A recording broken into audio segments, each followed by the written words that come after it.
한상재와 함께하는 인리뉴스가 방송됩니다.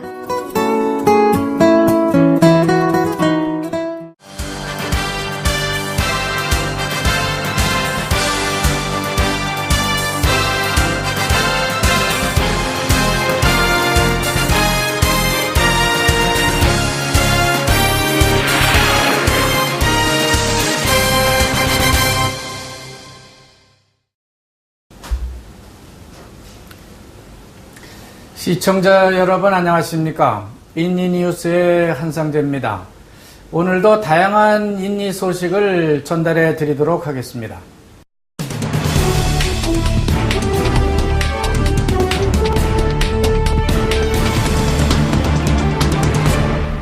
한 주간 있었던 여러 사건과 소식들 중에 주목해야 할 뉴스를 시청자께 전달해 드리는 위클리 스포트라이트 시간입니다. 지난 14일은 이슬람 달력으로 1월 1일, 즉 사뚜 무하람 1437 히지리아로 인도네시아 국가의 법정 공휴일이었습니다. 그런데 느닷없이 동부자와 산트리, 즉 이슬람 기숙사 학교 학생들이 조코위 대통령에게 약속 이행을 촉구하고 나서서 여론의 주목을 받고 있습니다. 조코위 대통령이 지난 선거 유세를 다닐 때에 사뚜 무하람을 하리라야 내셔널 산트리로 지정해 주겠다고 약속을 한 바가 있는데 그것을 지키지 않고 있다고 하는 겁니다. 이를 들은 조코위 대통령은 즉각 하리 나셔널 산트리로 지정 발표했습니다. 조코위 대통령은 중부 수마트라 잠비 산불 현장을 방문한 후에 전격적으로 외국 진화 장비의 국내 반입 및 진화 작업을 허가하였습니다. 이에 따라서 싱가포르와 말레이시아는 즉시 허큘레스 비행기와 헬리콥터 등을 투입해서 남부 스마트라 팔렘방의 진화 작업을 돕고 있습니다. 그들은 인도네시아 BNPB 및 군인들로 구성된 산불 진화 작업팀과 협력해서 남부 스마트라 산불 지역을 도면에 체크하고 물 폭탄 등을 투여해 가면서 막바지 진화 작업을 돕고 있는 겁니다. 인도네시아 국방부 장관과 정치안보조정장관이 지난주에 전국 군 단위 이상 총장년들에게 벨라 네가라, 즉 일종의 군사훈련을 실시할 계획이라고 발표하였습니다. 이런 식으로 10년 내에 1억 명에 달하는 벨라 네가라 군사훈련 기간 요원을 양성해내겠다고 하는 겁니다. 여기서 벨라 네가라라고 하는 것은 나라를 방어한다는 의미가 되기 때문에 국가 방위를 위한 군사훈련을 통해서 국민 정신개혁을 실시하겠다는 것으로 이해되고 있습니다. 지난주 인도네시아 정치권은 오는 12월 지방선거 준비와 카페카법 국회 상정 연기 논쟁 외에는 별다른 이슈가 없었습니다. 하지만 생뚱맞게도 이슬람계 정당 하나가 새로 탄생했다는 소식이 전해지고 있습니다. 정당명이 이다만인데요. 당두세 왕이라고 할 수 있는 로마 이라마라는 가수가 이슬람 다마이 아만, 즉 우리말로 표현하자면 이슬람 평화 안전당이라고 하는 정당을 창당한 것입니다. 첫 총재가 된 로마는 당두 가수답게 당 이념을 노래에 담아서 한판 승부를 내겠다고 다짐하고 나왔습니다. 카페카는 지난 목요일 저녁 기자회견을 통해서 나스뎀당 리오 카펠라 사무총장을 부정부패 혐의를 확정한다고 발표했습니다.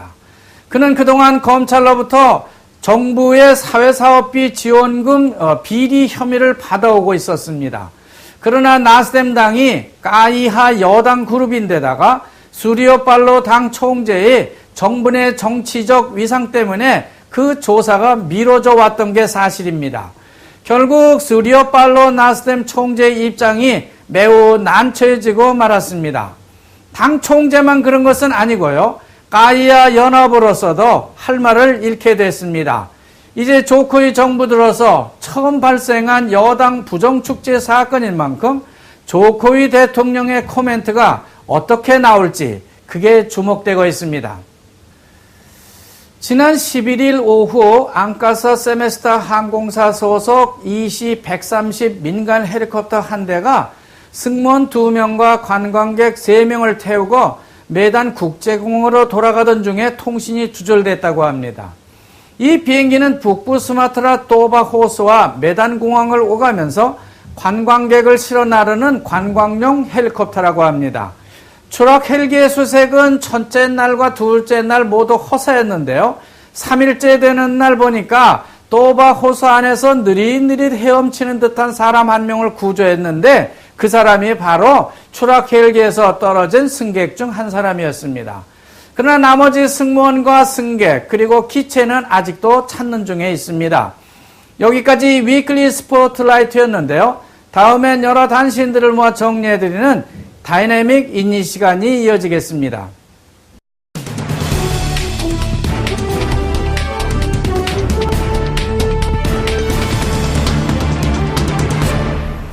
첫 소식입니다. 지난 주말 한인 여러분은 스나얀 글로라 분카르노 축구장 주변에 극심한 교통체증 때문에 무척 고생을 하셨을 겁니다. 그것은 2015년 대통령배 축구 팔렘방과 반둥팀 결승전이 있었기 때문입니다. 반둥이 결국은 이겼습니다. 2대0으로 이겼는데요. 반둥 응원단 하나만 해도 대형 버스 300대에 달했다고 하니까 그 응원단 규모를 알만합니다. 거기다 팔렘방 팀 응원단까지 합세를 했으니까 인도네시아의 축구 열기는 정말 알아줄 만합니다. 그러나 문제는 이런 열기를 이기지 못하고 상대방 팀에게 물리적 싸움을 거는 등 혼란을 가중시키고 있는 겁니다. 그래서 FIFA가 아직도 인도네시아 제재를 풀어주지 않고 있습니다. 지난주 ESDM, 즉 광산개발부 장관은 파푸아주에 있는 최대 미국 금광회사인 프리포트 광산개발 허가를 연장해 주겠다고 말했습니다. 그렇지만 리잘람니 해양경제조정장관은 그 연장을 반대한다고 말하고 있습니다. 두 장관이 이렇게 서로 다른 의견을 언론에 흘리고 있는 겁니다.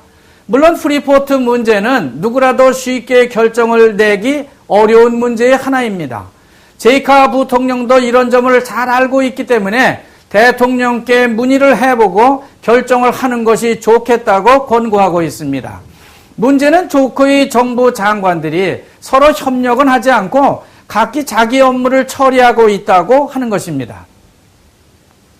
인도네시아와 말레이시아가 CPOPC, 즉 CPO 국제 컨트롤 국제기구를 자체적으로 창설하겠다고 합니다. 전 세계 CPO 생산량의 85%, 연간 5천만 톤을 생산하는 두 나라가 그런 조직을 만들어 보겠다고 하는 기구인 만큼 누가 막을 수는 없는 일입니다. 현재 CPO 국제 시세는 로텔담에서 정하고 있습니다. 그렇지만 유럽 등지에서 생산되는 대두라든지 해바라기 기름 등을 생산하는 국가들을 무시할 수는 없기 때문에 선뜻 실천에 옮기지는 못하고 있습니다.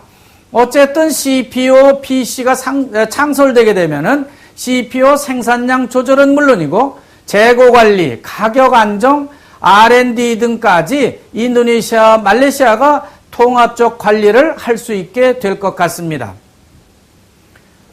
신나르마스 그룹사의 하나인 골든 아그리 리소스가 멀쩡한 산림을 훼손해서 생산한 CPO는 앞으로 구매 자체를 거부하겠다고 선언했습니다.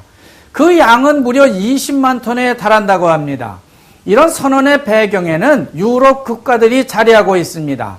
그들 국가들은 열대우림을 훼손하면서 생산한 CPO에 대해서 수입을 거부하고 있기 때문입니다.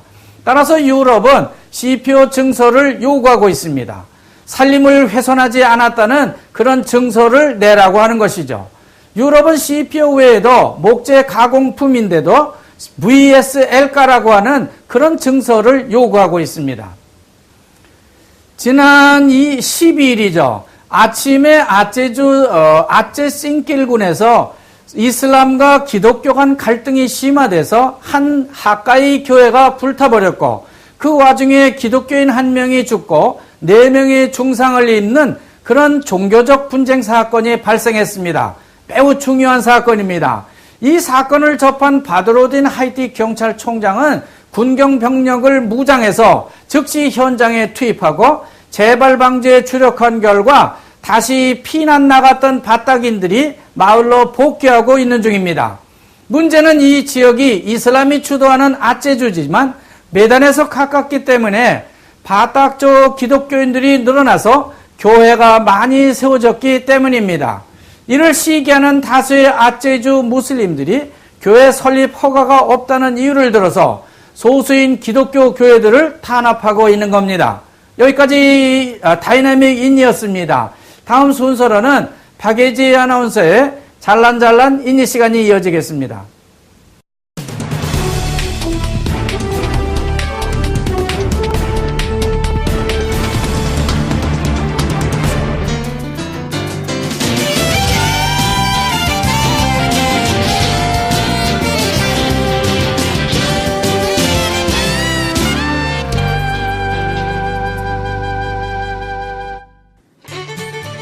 밥심으로 사는 아시아 사람들, 인도네시아도 쌀농사가 발달된 나라인 만큼 밥과 함께 먹는 요리들이 잘 발달되어 있습니다. 쌀 종류도 이렇게나 다양하다는 사실 알고 계신가요? 오늘은 저와 함께 인도네시아 각 지역의 전통 음식들을 만나보도록 하겠습니다. 그 첫 번째로는 나시 빠공안인데요. 인도네시아 서부자바와 중부자바 경계에 위치한 꽃다 찌레본의 전통 음식입니다. 특징은 이 밥을 지을 때 시금치를 넣어서 녹색을 띈다는 것인데요. 이 식당의 모든 메뉴는 이렇게 한 접시에 반찬을 모두 담아서 제공된다는 것입니다. 다음으로는 붉은색을 띠는 밥인데요. 현미로 만들어져서 섬유질이 정말 풍부하다고 합니다. 나시 름방 또는 나시 메라라고 불리는데요. 중부자바주에 있는 꽃다 름방 음식입니다.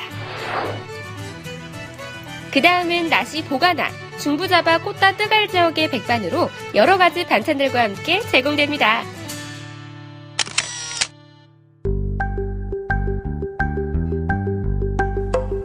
비슷하면서도 다른 백반 종류들 정말 다양하죠? 발품팔 필요 전혀 없이 잘란지빠꾸사뚜 노멀두아 끄바요란에 위치한 꼬꼬 보가나로 오시면 지역별 백반을 맛보실 수 있습니다.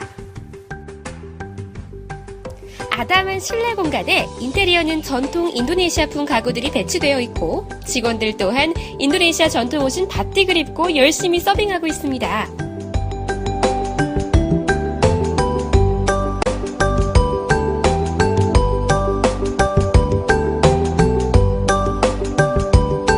네, 여러분 안녕하세요. 제가 나와 있는 이곳은요, 꼬꼬 보가나라고 하는 곳인데요. 이 꼬꼬 보가나는요, 나시 짬뿌르, 인도네시아의 전통 음식이 유명한 곳입니다. 나시 짬뿌르는요, 지역별로 여러 가지가 있는데요. 그 중에서 제가 오늘 한번 시식해 볼 음식은요, 나시 싱하라자라고 하는 발리 특유의 나시 짬뿌르입니다. 나시 짬뿌르라고 하면은 밥에 섞다, 혼합하다. 그래서 비빔밥이라고 착각할 수도 있는데요. 비빔밥보다는요, 우리나라의 백반 정도로 알고 계시면 될 것 같습니다. 그런데 좀 특이한 점이 있다면 저희 이제 백반은 여러 가지가 이렇게 각각 나오잖아요, 제각기. 그런데 나시 짬뿌르는 이렇게 한 접시에 몽땅 다 들어있습니다. 맛있겠죠? 제가 한번 먹어볼게요.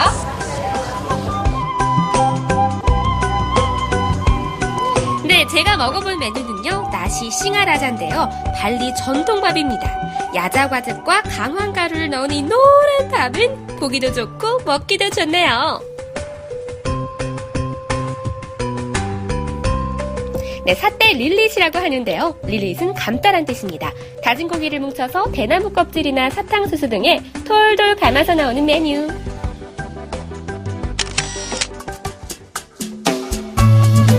이렇게 아담한 식당에서 다양한 메뉴들이 있을 줄은 정말 꿈에도 몰랐습니다. 아직 끝나지 않았어요. 마지막으로 소개해드릴 음식은 나시 리웨시입니다. 다른 메뉴와는 달리 이 백반은 매일매일 제공되지 않아서 좀 아쉽지만 따뜻한 항아리에 들어있는 땜빼, 두부, 계란, 무화과 튀김 등 원하는 반찬을 골라서 담아 먹을 수 있어서 인기 메뉴라고 합니다. Nasi liwet itu enak ya, di lidahnya tuh enak. Kalau itu dia campur ada manisnya, ada pedasnya, terus ada asam-asamnya, jadi dia combine-nya bagus, dia combine. Jadi enak. Setiap saya kesini saya makannya nasi liwet. 이 나실리웻은 매주 수요일 토요일 45,000루피아로 한 접시 가득 즐길 수 있다는 거 꼭 알아두세요. 이 아리따운 여인은 바로 코코 보가나의 주인 배를 이어서 식당을 운영하고 있는데요. 아버지께서 닦아온 전통적인 방식에 이 젊은 안목으로 현대적인 감각을 더해서 식단 발전을 위해 힘쓰고 있답니다. Terus kita juga ada seperti nasi tutuk yang nasinya tuh ada wangi-wanginya, berdaun-daun. Terus ada spesialnya juga seperti nasi sanglah, nasi pakai daun jeruk, terus ada daging-daging yang lain. Warga-warga Korea yang ada di Indonesia untuk mencoba Koko Bogana yang ada di Jalan Cipaku 1 nomor 2 untuk bisa ngerasain sedikit gimana sih rasa khas tradisional Indonesia itu dan makan-makanannya yang otentik seperti apa.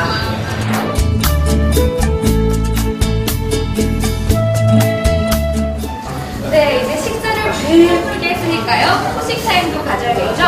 이곳 코코 보가나에서는요, 나시 짬뿌르뿐만 아니라 이렇게 여러 가지 인도네시아 전통 후식들이 마련되어 있습니다. 꼭 한번 오셔서 드셔보세요.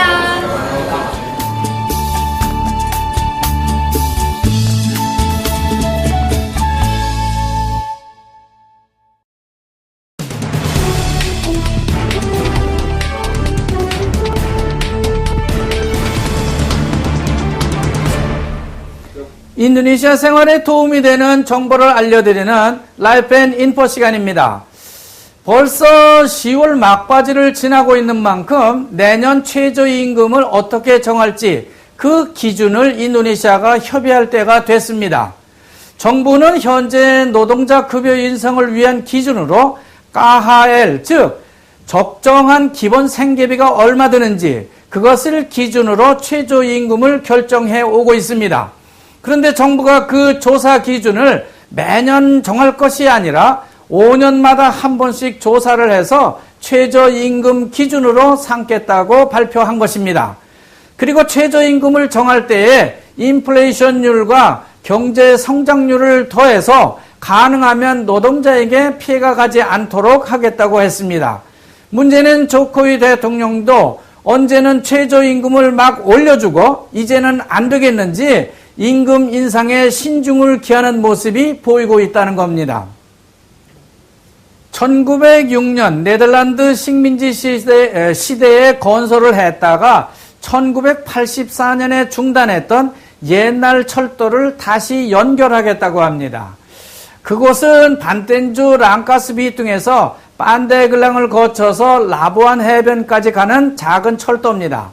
이 철도를 다시 개통하게 되면요, 랑카스비퉁에서 자카르타 따나방까지도 연결이 가능해지기 때문에 안예르 비치라든지 단중레숭으로 가려는 사람들에게 아주 좋은 교통수단이 될 수 있습니다. 이 철도는 원래 네덜란드와 일본 식민지 정부가 그 안 구릉지에서 생산되는 석탄이라든지 목재를 실어 나르기 위해서 건설했던 일종의 식민지 자원수달 철도입니다. 이상으로 인니 주간 뉴스를 여기서 마치겠습니다. 여기까지 함께해 주신 KTV 시청자 여러분 고맙습니다. 다음 주 이 시간에 다시 뵙겠습니다.